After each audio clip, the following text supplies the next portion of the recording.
নমস্কাৰ, মই দৰ্শনাই আপোনালোকক সকলোকে ৭৮ সংখ্যক স্বাধীনতা দিৱসৰ শুভেচ্ছা জ্ঞাপন কৰিছোঁ। ১৯৪৭ চনৰ ১৫ আগষ্ট তাৰিখে আমাৰ দেশে স্বাধীনতা লাভ কৰিছিল।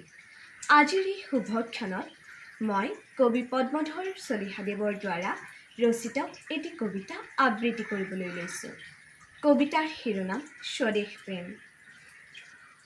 ধৰিণী জনম কেবে এই মৰত, শিলাময় কৰি তাৰ হিয়া, এই মোৰ জন্মভূমি বুলি মনে মনে এবাৰো যি কোৱা নাই কিয়া। আনৰ দেশৰ পৰা উলটি আহোঁতে ফুৰি চাকি ঘৰ মোৱা হৈ, জ্বলা নাই হিয়া যাৰ স্বদেশ প্ৰেমেৰে, আছেনে কোনোবা এনেও?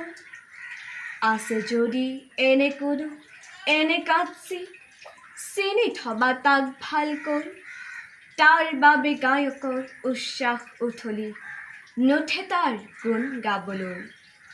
থাকক থাকিলে তাৰ ডাঙৰ উপাধি, জগতত ফটা ফুটা নাম, থাকক থাকিলে তাৰ বিভূতি বৈভৱ, বাসনাই ঢুকি পোৱা মান।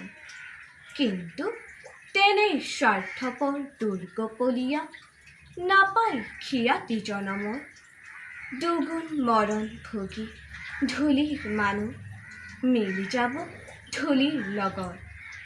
তাৰ বাবে কেৱে আৰু নতুকে চকুলো, কেৱে তাক নকৰে সন্মান, কবিয়ে কবিতা ৰচি নকৰে কেতিয়াও তাৰ গুণগান। ধন্যবাদ।